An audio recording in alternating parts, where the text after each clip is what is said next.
Hello दोस्तों, कैसे आप सब। आशा करता हूँ अच्छे होंगे।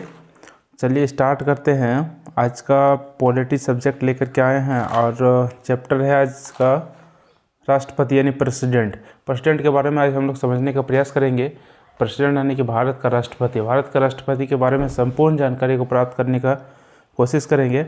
इसके बारे में सबसे पहले हम उसका बेसिक जानकारी जानते हैं कि राष्ट्रपति क्या होते हैं।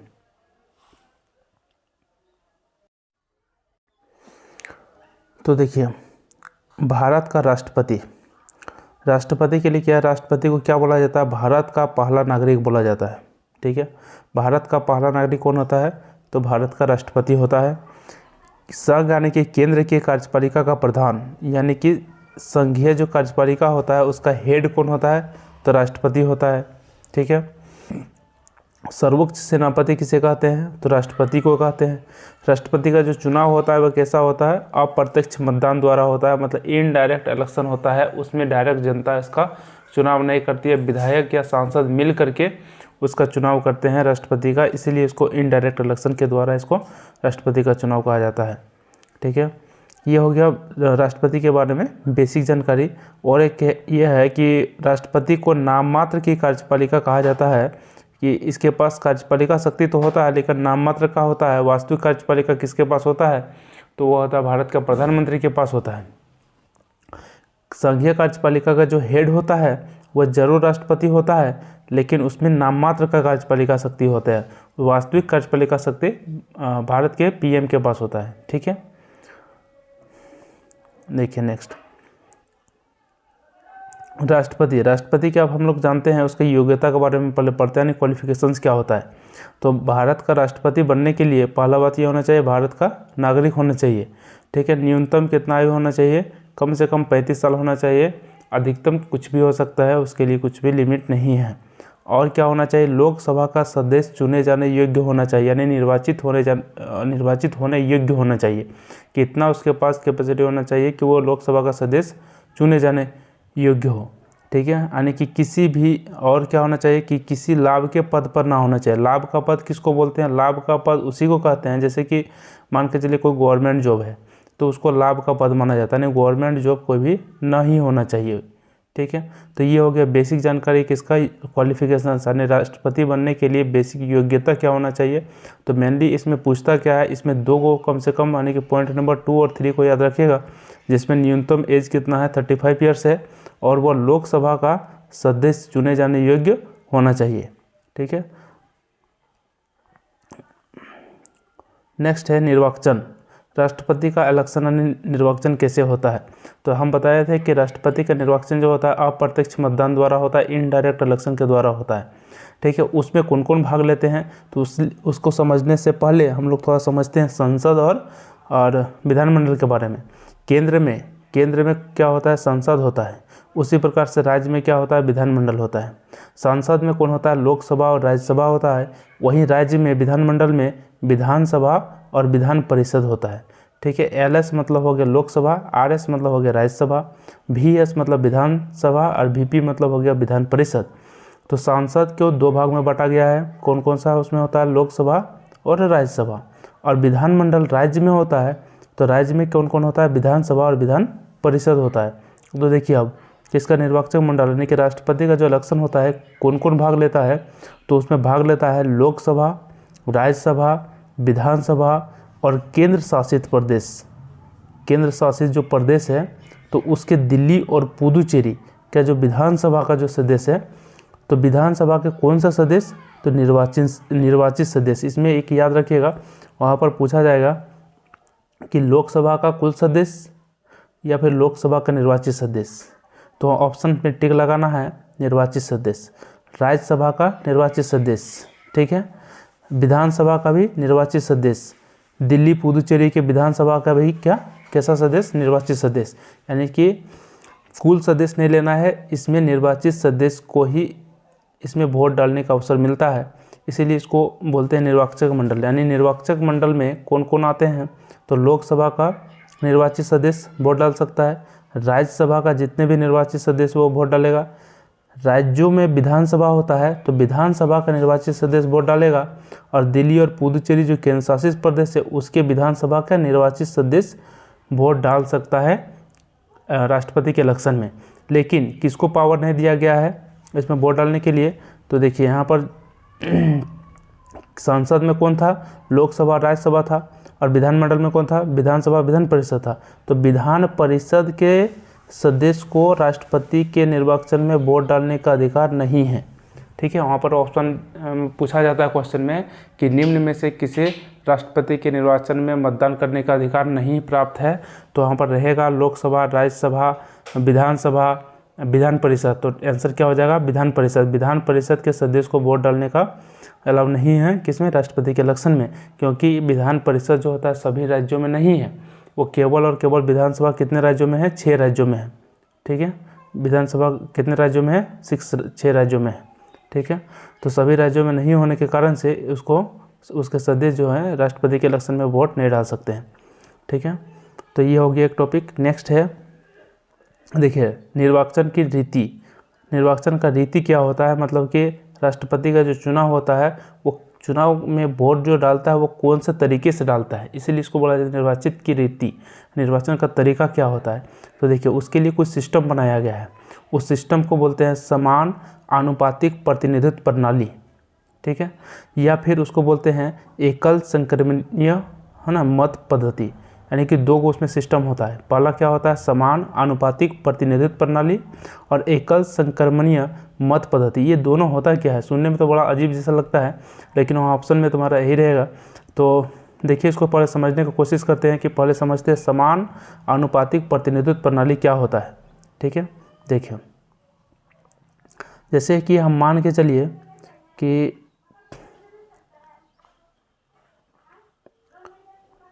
मान के चलते हैं कि 3 को उम्मीदवार है राष्ट्रपति के लिए, चुनाव में 3 को उम्मीदवार खड़ा हुआ है, A, B, C। ठीक है, 3 को उम्मीदवार खड़ा हुआ है। अब इसमें वोट कौन डालता है राष्ट्रपति के इलेक्शन में? चाहे विधायक डालेगा, सांसद डालेगा, विधायक और सांसद दोनों मिलकर डालता है। ठीक है, तो मान के चलिए कि पहला व्यक्ति है, पहला एक कोई सांसद है, वो वोटिंग कर रहा है। ये क्या है? A, B, C क्या है? उम्मीदवार है। और ये 1 नंबर जो हम लिखे हैं ये क्या है? ये कोई सांसद या विधायक है, ये वोट डाल रहा है। तो देखिए राष्ट्रपति को जो इलेक्शन होता है उसमें जो वोट डाला जाता है उसमें एक व्यक्ति पर वोट नहीं डाला जाता है, जितना उम्मीदवार खड़ा रहेगा सभी पर वोटिंग डाला जाता है, और सभी को प्रेफरेंस के रूप में वोटिंग डाला जाता है। जैसे कि उसमें चॉइस करना पड़ता है कि आप जैसे 3 उम्मीदवार है तो 3 उम्मीदवार में से आप किसको सबसे ज़्यादा पसंद करते हैं। तो मान के चलिए कि पहला नंबर विधायक गया वोट डालने के लिए, वो बोला कि हम बी नंबर को हम फर्स्ट प्रायोरिटी में रखते हैं। बी नंबर को क्या रखते हैं? फर्स्ट प्रायोरिटी में रखते हैं। ठीक है, सी नंबर को दूसरा नंबर प्रायोरिटी में रखते हैं, और ए नंबर जो उम्मीदवार है उसको हम तीसरा नंबर प्रायोरिटी देते हैं। वह इस तरह से वोट डाल के चला आया। ठीक है, फिर कोई सांसद या विधायक जो है दूसरा नंबर पे चला गया। ठीक है, वोट डालने के लिए। अब वो क्या किया? उसका चॉइस है, उसको मान के चलिए कि उसका चॉइस है कि हम 1 नंबर पे किसको रखेंगे? सी नंबर को, 2 नंबर पे किसको रखेंगे? बी नंबर को, और 3 नंबर में किसको रखेंगे? ए नंबर को रखेंगे। ठीक है, फिर इस तरह से फिर तीसरा नंबर कोई विधायक या सांसद चला गया वोट डालने के लिए, वो बोला नहीं हम 1 नंबर में फर्स्ट प्रेफरेंस किसको देंगे? ए नंबर उम्मीदवार जो है राष्ट्रपति बनना चाहिए। ठीक है, 2 नंबर सेकंड प्रेफरेंस में रहेगा, तीसरा नंबर क्या रहेगा? थर्ड प्रेफरेंस में रहेगा। उसी तरह से चौथा नंबर भी गया, 5वां नंबर भी गया, वह जा करके अपना प्रेफरेंस के हिसाब से वोट डाल के चला आया। ठीक है, वोट डाल के चला आया। अब वोट का जब हो गया तो उसके बाद क्या होता है? काउंटिंग होता है। तो जब काउंटिंग होता है तो देखिए फर्स्ट राउंड काउंटिंग। ठीक है, फर्स्ट राउंड जब होता है तो इसमें देखा गया सबसे पहले कि किसको काउंट किया जाता है कि जो फर्स्ट नंबर में जो डाला हुआ है, फर्स्ट नंबर का प्रायोरिटी को सबसे पहले काउंट किया जाता है। तो इसमें फर्स्ट नंबर का प्रायोरिटी कितना है? 1 नंबर है, 1 2 है, इसलिए यहाँ पर क्या लिख दिया है? 2। यहाँ पर 1 नंबर कितना है? 1 गो है, 2 गो है, इसलिए यहाँ पर क्या लिख दिया है? 2। और यहाँ पर जो है मान के चलिए एक नंबर कितना आया? 1 बार आया है, तो 1 बार आया है, उसको लिख दिया गया। अब देखिए यहाँ पर जिसका कम आता है वो क्या होता है? उसके उम्मीदवार से क्या होता है? हट जाता है, यानी कि वो चुनाव हार जाता है। फर्स्ट राउंड में क्या हो गया? 1 नंबर वाला यानी कि ये सी नंबर वाला क्या हो गया? वोट से हार गया। अब ये जब वोट से हार जाता है, जब ये सी नंबर वाला वोट से जब हार जाता है तब ये क्या करेगा, अपना जो सीट रहेगा, जो भी इसके पास सीट आया है, ये सीट का बंटवारा किस में कर देगा, ए नंबर में और बी नंबर में कर देता है। ठीक है, अब ए नंबर और बी नंबर में करने के बाद फिर से क्या होगा, सेकेंड राउंड फिर से स्टार्ट होगा। सेकेंड राउंड जब फिर से स्टार्ट होगा,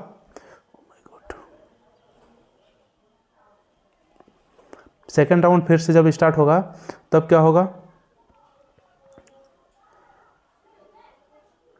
सेकेंड राउंड फिर से जैसे ही स्टार्ट होगा तो उसमें देखा जाएगा कि ये अब एक नंबर प्रायोरिटी तो काउंटिंग हो चुका है, दूसरा नंबर प्रायोरिटी किसका ज़्यादा है।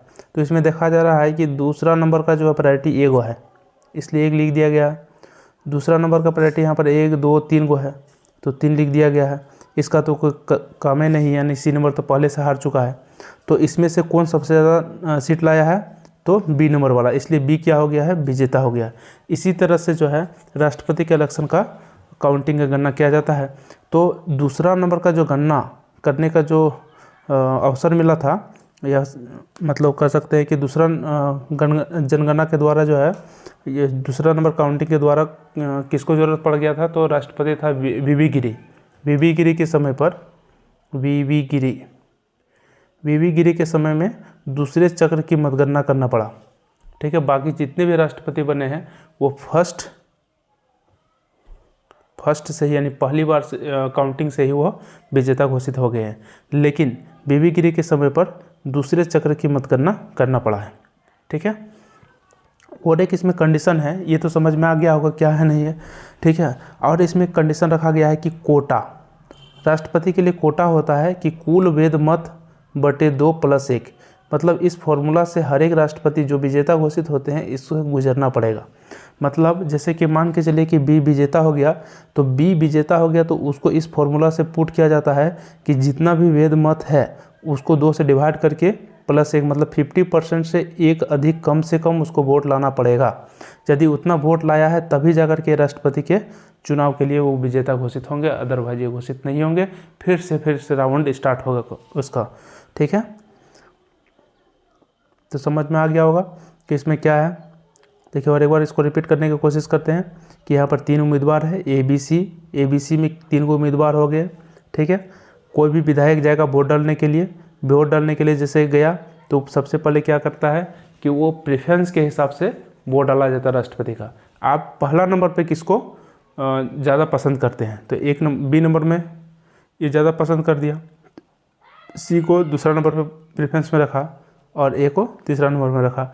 इस तरह से सभी उम्मीदवार गया वोट डालने के लिए। अंत में क्या होता है, उसका काउंटिंग होता है। काउंटिंग होने के बाद जो है, जो फर्स्ट नंबर का सबसे पहले काउंटिंग होता है। फर्स्ट नंबर में जो सबसे ज़्यादा वोट से जीत गया वही राष्ट्रपति बन जाता है। उसके लिए इस फॉर्मूला में भी उससे गुजरना पड़ेगा, कोटा लाना पड़ेगा, उसको 50% + 1 सीट लाना पड़ेगा। यदि ये इतना फुलफिल कर रहा है तो भारत का राष्ट्रपति चुना जाता है, नहीं तो फिर वो सेकेंड राउंड काउंटिंग स्टार्ट होता है। ठीक है, नेक्स्ट देखिए, आशा करता हूँ इतना समझ में आ गया होगा। पदावधि मतलब होता है कि भारत के राष्ट्रपति बन जाने के बाद वो क्या करते हैं, शपथ ग्रहण करते हैं। तो शपथ ग्रहण करने से 5 वर्ष तक अपने पद पर रह सकते हैं। ठीक है, और त्यागपत्र किसको देंगे, राष्ट्रपति, तो उपराष्ट्रपति को त्यागपत्र देते हैं। ठीक है, नेक्स्ट है पुनर्निर्वाचन मतलब एक व्यक्ति जितना भी बार चाहे वो राष्ट्रपति बन सकता है, राष्ट्रपति का इलेक्शन लड़ सकता है। ऐसा कोई भी संविधान में कहीं भी नहीं लिखा हुआ है कि एक व्यक्ति 2 बार बनेगा, 3 बार बनेगा, ऐसा नहीं। जितना बार चाहे वो राष्ट्रपति बन सकता है। इसके लिए कोई भी टर्म एंड कंडीशन ऐसा नहीं है कि उसके लिए कोई टाइम लिमिट है। ठीक है, लेकिन यूएसए के जो संविधान है उसमें क्लियर लिखा हुआ है कि उसमें जो अमेरिका का जो राष्ट्रपति है वो केवल और केवल कितना बार, एक व्यक्ति कितना बार बन सकता है, 2 बार। एक व्यक्ति अमेरिका का राष्ट्रपति कितने बार बन सकता है, केवल और केवल 2 बार बन सकता है। ठीक है, नेक्स्ट है देखिए प्रस्तावक और अनुमोदक। देखिए इसका तो कंडीशन बहुत ही, योग्यता हम लोग पढ़ें और योग्यता में हम लोग देखें कि बहुत ही इसका सिंपल कंडीशन था राष्ट्रपति बनने के लिए। क्या था, 35 साल आयु होना चाहिए, भारत का नागरिक होना चाहिए, लोकसभा का सदस्य चुने जाने योग्य होना चाहिए, लाभ के पद पर नहीं होना चाहिए। तो देखिए ये चारों जो कंडीशन है बहुत सारे व्यक्ति जो है इस कंडीशन को फुलफिल कर जाते हैं। तो क्या सभी का सभी राष्ट्रपति के इलेक्शन में खड़ा हो जाते हैं? नहीं। इसका कारण क्या है? तो इसका कारण ये भी है कि प्रस्तावक और अनुमोदक इसके चुनाव के लिए, इसमें उम्मीदवार के रूप में खड़ा होने के लिए, राष्ट्रपति के उम्मीदवार के खड़ा होने के लिए क्या होना चाहिए? 50 को प्रस्तावक होना चाहिए और 50 को जो है अनुमोदक होना चाहिए। इसका मतलब यह होना चाहिए 50 को विधायक और सांसद का उसको सपोर्ट होना चाहिए। जैसे आप खड़ा हो रहे हैं तो आपके सपोर्ट में 50 सांसद और 50 जो विधायक आपके सपोर्ट में होना चाहिए, ठीक है, तभी जाकर के आप राष्ट्रपति के इलेक्शन में खड़ा हो सकते हैं। तो सोचिए, ये सबसे टफ है, ठीक है। नेक्स्ट है जमानत राशि। जमानत राशि क्या होता है? जब आप इलेक्शन के रूप में खड़ा होते हैं तो आपको 15,000 रुपये का जमा करना पड़ेगा, चाहे आरबीआई के पास जमा करना पड़ेगा या सरकारी खजाने में जो है जमा करना पड़ता है। जब आप इलेक्शन जीत जाते हैं तो 15,000 रुपया क्या होता है, उसको वापस कर दिया जाता है। यदि आप हार जाते हैं, और यदि हार जाते हैं कितना, यदि 1/6 मत भी यदि आप प्राप्त नहीं कर पाते हैं, मतलब कि आप इलेक्शन में खड़ा हो गए, यदि जीत गए तो 15,000 रुपये जमानत राशि आपको वापस कर दिया जाएगा। यदि आप टोटल वोट का 1/6 भाग भी यदि वोट नहीं ला पाते हैं तो आपका जमानत राशि को क्या कर दिया जाता है? जब्त कर लिया जाएगा, वापस नहीं किया जाएगा, ठीक है, इसको याद रखिएगा। नेक्स्ट है शपथ ग्रहण। शपथ ग्रहण कौन होता है? देखिए, शपथ ग्रहण कौन कराता है? तो एससी मतलब सुप्रीम कोर्ट। सुप्रीम कोर्ट के जो मुख्य न्यायाधीश है यानी चीफ जस्टिस है, या फिर चीफ जस्टिस यदि नहीं है तो जो वरिष्ठ न्यायाधीश है, मतलब जो सबसे सीनियर जो एडवोकेट मतलब कि न्यायाधीश है, जस्टिस है, तो वह जो है शपथ ग्रहण कराता है। किसका? राष्ट्रपति का। राष्ट्रपति का शपथ ग्रहण कौन कराता है? सुप्रीम कोर्ट के मुख्य न्यायाधीश या फिर वरिष्ठ न्यायाधीश, ठीक है। और किसका शपथ ग्रहण कराता है? तो संविधान का, ठीक है, संविधान का शपथ ग्रहण कराता है, ठीक है। यदि अब देखिए, ये तो शपथ ग्रहण हो गया। अब हो गया आपका क्या? महाभियोग, ठीक है। महाभियोग मतलब हो गया कि यदि, देखिए, राष्ट्रपति किसका शपथ ग्रहण किया? संविधान का। यदि संविधान के प्रतिकूल यदि कोई काम कर रहा है राष्ट्रपति, तो क्या हो सकता है? राष्ट्रपति को भी हटाया जा सकता है उनके पद से, ठीक है। तो उसको कहते हैं क्या हम लोग? महाभियोग। महाभियोग मतलब होता है कि राष्ट्रपति को पद से हटाने की व्यवस्था को महाभियोग कहा जाता है। महाभियोग जो है वो कहाँ पर लाया जाता है? संसद में। संसद क्या होता है? संसद में क्या होता है? राज्यसभा होता है और लोकसभा होता है, ठीक है। तो जिस राष्ट्रपति पर महाभियोग लगाना है, या जब भी महाभियोग राष्ट्रपति पर लगाना है, तो कोई भी लगा सकता है, चाहे राज्यसभा लगा सकता है या लोकसभा लगा सकता है, स्टार्टिंग कोई भी कर सकता है। मान के चलिए कि राज्यसभा जो है वह राष्ट्रपति पर महाभियोग लगा रहा है, तो राष्ट्रपति क्या करेगा? राज्यसभा जो है राष्ट्रपति पर महाभियोग लगा रहा है, तो राज्यसभा क्या करेगा? 14 दिन पहले, कितना दिन पहले? बहुत इंपॉर्टेंट है, 14 डेज पहले, 14 डेज पहले राष्ट्रपति को क्या करेगा? सूचना देगा। राष्ट्रपति को क्या देगा? सूचना देगा। लेकिन इसमें कंडीशन है कि देखिए, राज्यसभा का जितना भी सदस्य है उसका 1/4 सदस्य, 1/4 सदस्य क्या करेगा? साइन करेगा। और साइन करने के बाद एक नोटिस देगा। किसको? 14 दिन पहले किसको नोटिस देगा? राष्ट्रपति को। राष्ट्रपति यदि उस नोटिस को पढ़ने के बाद इस्तीफा दे देता है तो महाभियोग तो वहीं पर ख़त्म हो जाता है। लेकिन यदि इस्तीफा नहीं देता है तो क्या करेगा? नोटिस दे दिया 14 दिन पहले, 1/4 आदमी साइन करके नोटिस दे दिया। अब क्या करेगा? राज्यसभा का 2/3 सदस्य, 2/3 सदस्य क्या करेगा? साइन करके, और वह दूसरे मतलब सदन को भेजेगा। कौन सा सदन को? लोकसभा को। लोकसभा के 2/3 सदस्य जिस दिन उसमें साइन कर देगा, एग्रीमेंट हो गया, मतलब कि उसमें सहमति जता दिया, उसी दिन से राष्ट्रपति को अपना पद से क्या देना पड़ेगा? त्यागपत्र देना पड़ेगा, या राष्ट्रपति का पद खाली समझा जाता है, ठीक है।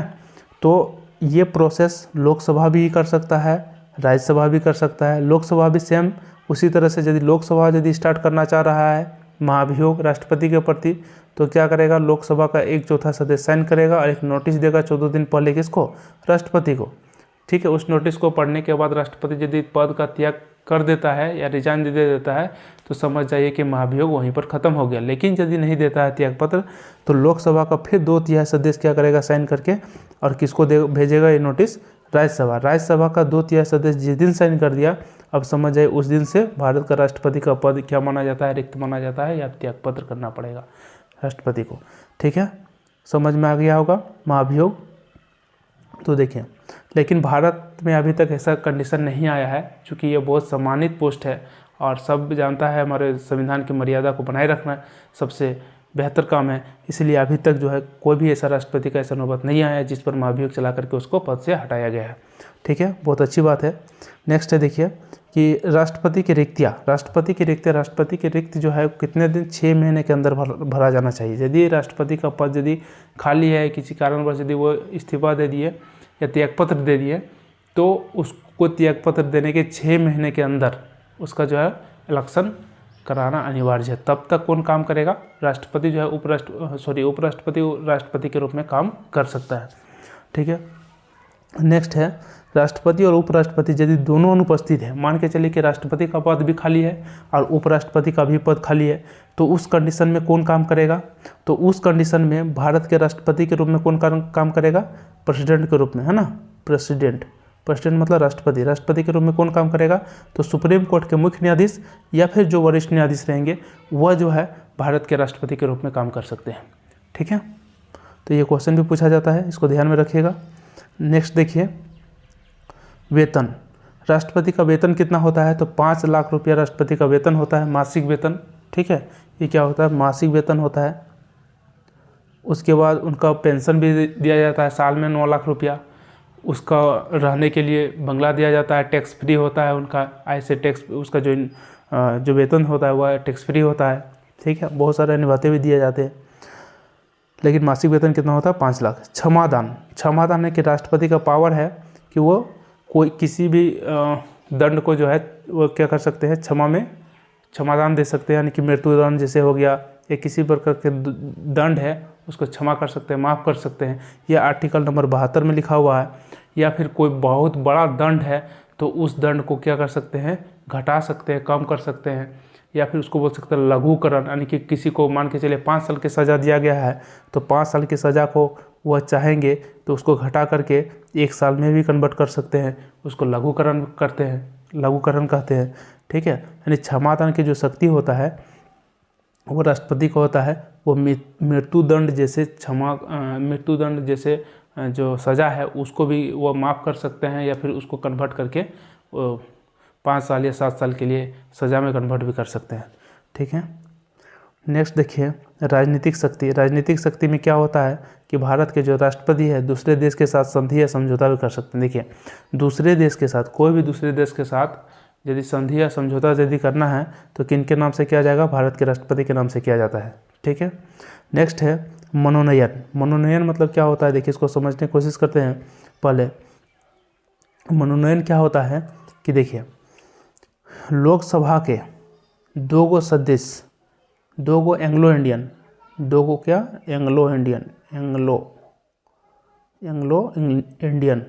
जिसको हम लोग हिंदी से कहते हैं आंग्ल भारतीय यानी एंग्लो इंडियन के 2 गो सदस्य को, लोकसभा के 2 गो सदस्य को राष्ट्रपति जो है मनोनीत करने का उसको पावर है। ठीक है, लेकिन 104वां संविधान संशोधन 2019 में होता है, उसमें इस पावर को समाप्त कर दिया गया। बोला अब कोई भी मनोनयन लोकसभा के सदस्य को नहीं कर सकता है राष्ट्रपति। ठीक है, राज्यसभा में सीटों की अधिकतम संख्या कितनी होती है? 250 को होती है। अभी कितनी है? 245 है। तो 245 में से 12 को जो सदस्य है उसका मनोनयन कौन करता है? भारत के राष्ट्रपति करता है। मनोनयन मतलब अपने से चुनेगा भारत का राष्ट्रपति। ठीक है, कौन सा आर्टिकल के तहत? तो अनुच्छेद 80 के 3 के तहत चुनता है। कैसा व्यक्ति को चुनेगा? तो जो कला, साहित्य और विज्ञान में क्या है? पर्याप्त अनुभव जो प्राप्त किए हों, जो कला में, साहित्य में, विज्ञान में पर्याप्त अनुभव हो। ठीक है, तो वैसे 12 व्यक्ति को, राज्यसभा के 12 व्यक्ति को राष्ट्रपति क्या करते हैं? मनोनयन करते हैं, यानी चुनते हैं अपने मर्जी से। ठीक है, आर्टिकल नंबर 80 के 3 के तहत। तो ये क्वेश्चन पूछा जाता है कि भारत के राष्ट्रपति राज्यसभा के कितने सदस्यों का मनोनयन करते हैं? तो 12 सदस्यों को। कौन सा आर्टिकल के तहत? आर्टिकल का 80 के 3 के तहत। कैसा व्यक्ति? जो कला, साहित्य और विज्ञान में पर्याप्त उसे अनुभव हो, तो उसको राज्यसभा का सदस्य के रूप में उसको चुन लेते हैं। ठीक है, लोकसभा का 2 गो सदस्य को चुनता था, लेकिन 104वां संविधान संशोधन 2019 के तहत ये व्यवस्था को क्या कर दिया गया? समाप्त कर दिया गया। नेक्स्ट देखिए परामर्श मतलब क्या होता है? सलाह लेना। यानी कि यदि भारत के राष्ट्रपति हैं, बहुत बड़े सम्मानित व्यक्ति हैं, यदि उनको भी यदि कोई सार्वजनिक महत्व के मामले में, यानी कि सार्वजनिक मतलब समझ रहे हैं, सभी के ऐसा महत्व जो सभी के लिए हो, मतलब ठीक है। सार्वजनिक महत्व के लिए यदि राष्ट्रपति यदि सलाह किसी से परामर्श लेना है या किसी से सलाह लेना है तो किससे सलाह ले सकता है? सुप्रीम कोर्ट से। सुप्रीम कोर्ट से राष्ट्रपति सलाह ले सकता है कोई भी सार्वजनिक महत्व के मामले में, ठीक है। लेकिन उस परामर्श को मानने के लिए वो बाध्य नहीं है। बाध्य नहीं है मतलब कि ऐसा नहीं है कि जो सलाह सुप्रीम कोर्ट दिया राष्ट्रपति को, उसको राष्ट्रपति को एकदम मानना ही पड़ेगा, ऐसा जरूरी नहीं है। राष्ट्रपति मान भी सकता है, नहीं भी मान सकता है, उसका मर्जी है, ठीक है। तो परामर्श जो है कौन सा आर्टिकल कहता है? 143 के तहत, यानी कि 143 के तहत भारत का राष्ट्रपति सुप्रीम कोर्ट से परामर्श ले सकता है, सलाह ले सकता है कि ये चीज़ हम जो करने जा रहे हैं वो क्या सही रहेगा या गलत है। वो आपके डायरेक्ट आप अपना उसमें सलाह दीजिए, ठीक है। तो वो सलाह देगा और उस सलाह को मानने के लिए राष्ट्रपति बाध्य नहीं है, मान भी सकता है, नहीं भी मान सकता है, ठीक है। तो ये रहा भारत के राष्ट्रपति का कुछ महत्वपूर्ण टॉपिक था जिसको आज हम लोग देखने का प्रयास किए। और इसको जो है आप लोग कम से कम एक बार बुक से भी पढ़िएगा। इसको पढ़ने के बाद आशा करता हूँ सभी MCQ क्वेश्चन आप लोग हल करने में कामयाब होंगे, ठीक है। तो मिलते हैं फिर नेक्स्ट वीडियो में। नेक्स्ट वीडियो में हम लोग कोशिश करेंगे कि राष्ट्रपति से संबंधित जितने भी अनुच्छेद हैं उसको एक बार देखने की कोशिश करेंगे। उसका आपातकालीन शक्तियाँ क्या होती है, उसकी विधायी शक्तियाँ क्या होती है, ये 2 टॉपिक को हम लोग 2-3 टॉपिक रहेगा उसको देखने का प्रयास करेंगे। तब तक के लिए आप लोग इसको अच्छे से पढ़िए।